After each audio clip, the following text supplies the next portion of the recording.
আসসালামু আলাইকুম প্রিয় শিক্ষার্থী বন্ধুরা।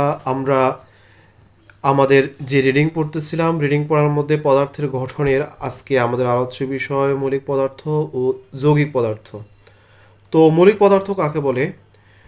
যে সকল পদার্থকে বিশ্লেষণ করলে অন্য কোনো পদার্থ পাওয়া যাবে না তাদেরকে মৌলিক পদার্থ বলে। যেমন নাইট্রোজেন, নাইট্রোজেনে কিন্তু অ্যান, ঠিক আছে।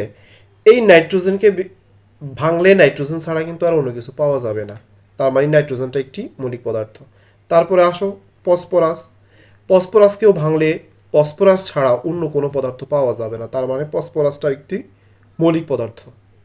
একইভাবে carbon, oxygen, helium, calcium, argon, magnesium, sulphur, এই মৌলগুলি হচ্ছে মৌলিক পদার্থ, ঠিক আছে।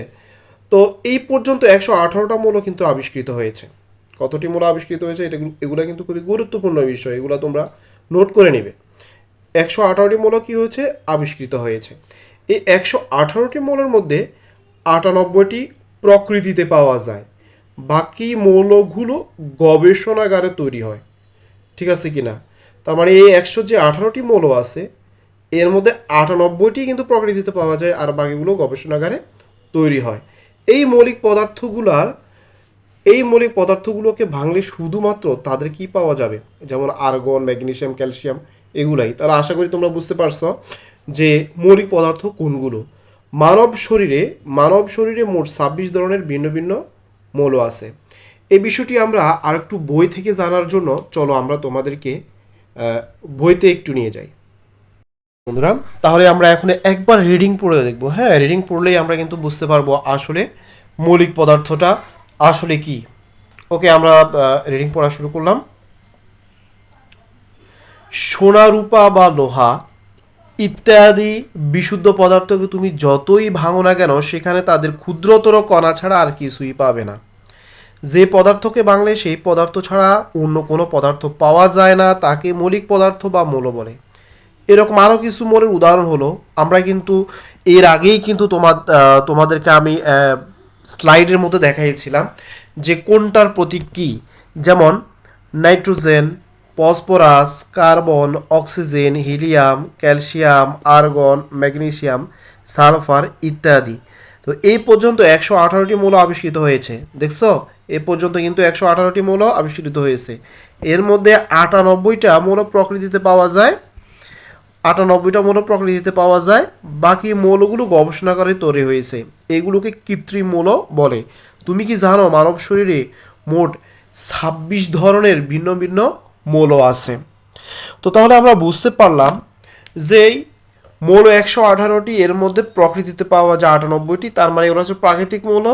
আর বাকিগুলো পাওয়া যায় গবেষণাগারে তৈরি হয়, যার কারণে তাদেরকে আমরা বলবো কৃত্রিম কৃত্রিম মৌল। যেগুলো আসলে গবেষণাগারে তৈরি হয় তাদেরকে আমরা বলবো কৃত্রিম মৌল। আর মানব শরীরে এ পর্যন্ত প্রায় 26টা কী হয়েছে ভিন্ন ভিন্ন মৌল রয়েছে। তো বন্ধুরা, এরপর আমরা যেটা আলোচনা করব সেটি হচ্ছে যৌগিক পদার্থ। তো যৌগিক পদার্থটা প্রাথমিক অবস্থায় আমি রিডিং পড়ে বুঝাই, তারপরে আমরা আমাদের ভোরে চলে যাব। আসলে যৌগিক পদার্থটা আসলে কি? ইতিমধ্যে তোমরা জেনেছো যে মৌলিক পদার্থকে ভাঙলে শুধু ওই পদার্থ পাওয়া যাবে, কিন্তু পানিকে যদি ভাঙা হয় অর্থাৎ রাসায়নিকভাবে বিশ্লেষণ করা যায় তবে দুটি ভিন্ন মৌল হাইড্রোজেন ও অক্সিজেন পাওয়া যাবে। আবার লেখার চকচকে যদি ভাঙা যায় তাহলে সেখানে ক্যালসিয়াম, কার্বন ও অক্সিজেন এই তিনটি মৌল পাওয়া যায়। অর্থাৎ যে সকল পদার্থকে ভাঙলে দুই বা দুইয়ের অধিক মৌল পাওয়া যায় তাদেরকে যৌগ বা যৌগিক পদার্থ বলে। যৌগের মধ্যে মৌলসমূহের সংখ্যার অনুপাত সবসময় একই থাকে। যেমন যেখান থেকে পানি নমুনা সংগ্রহ করা হোক না কেন, রাসায়নিকভাবে বিশ্লেষণ করা হলে সব সময় 2 ভাগ হাইড্রোজেন এবং 1 ভাগ অক্সিজেন পাওয়া যাবে। অর্থাৎ পানিতে হাইড্রোজেন ও অক্সিজেন পরমাণুর সংখ্যা 2:1। যৌগের ধর্ম কিন্তু মৌলসমূহের ধর্ম সম্পূর্ণ আলাদা। যেমন সাধারণ তাপমাত্রায় হাইড্রোজেন ও অক্সিজেন গ্যাসীয়, কিন্তু এদের থেকে উৎপন্ন যৌগ পানি সাধারণ তাপমাত্রায় তরল। তো চলো আমরা এখন একটু বোর্ড থেকে ঘুরে আসি, আমরা দেখি যৌগিক পদার্থগুলার গঠনটা আসলে কী রকম। এ হলো যৌগিক পদার্থ। দেখো আমরা কিছুক্ষণ আগে যৌগিক পদার্থ রিডিং পড়ে শেষ করছি, এখন যৌগিক পদার্থটা দেখতেছি। দেখো পানি, H2O, এটি হচ্ছে কি পানি। তো পানির মধ্যে কি আছে দেখো, দুইটা হাইড্রোজেন আছে, একটা অক্সিজেন আছে। তার মানে কি দুইটি হাইড্রোজেন এবং একটি অক্সিজেনের সমন্বয়ে কিন্তু এই পানিটা গঠিত। তার মানে এটি একটি যৌগিক পদার্থ। এটা কি ধরনের পদার্থ? যৌগিক পদার্থ। কারণ মৌলিক পদার্থ হাইড্রোজেন, শুধু হাইড্রোজেনটা একটা মৌলিক পদার্থ, কারণ হাইড্রোজেনকে বাংলা অন্য কোনো পদার্থ পাওয়া যায় না। বাট পানিকে তুমি যখন ভাঙবা তখন সেখানে দুটি হাইড্রোজেন এবং একটি অক্সিজেন পাবে, অর্থাৎ 2:1। তার মানে হচ্ছে পানি একটি যৌগিক পদার্থ। এবার আসো আমরা সালফ্রিক অ্যাসিডের কথা চিন্তা করি। সালফ্রিক অ্যাসিড হচ্ছে H2SO4, যেখানে দুইটি আছে হাইড্রোজেন, একটি আছে সালফার এবং সাইডটা আছে কি অক্সিজেন আছে চারটি। তার মানে এটিও একটা যৌগিক পদার্থ। আবার আমি যদি চুনের কথা যদি বলি তাহলে সেটা হচ্ছে ক্যালসিয়াম কার্বনেট, অর্থাৎ ক্যালসিয়াম আছে একটি, কার্বন আছে একটি এবং অক্সিজেন আছে কয়টি? তিনটি অক্সিজেন রয়েছে। তার মানে চুনও একটি তোমার যৌগিক পদার্থ। তার মানে আজকে তোমরা বুঝতে পারলা মৌলিক পদার্থ এবং যৌগিক পদার্থের মধ্যে পার্থক্যটা মূলত কী। যদি ক্লাসটা ভালো লাগে তাহলে অবশ্যই ক্লাসটি সাবস্ক্রাইব করে দিবে, লাইক করে দিবে, কমেন্ট করে দিবে। আর নতুন যদি কোনো ক্লাস চাও অবশ্যই কমেন্ট করে জানাবে।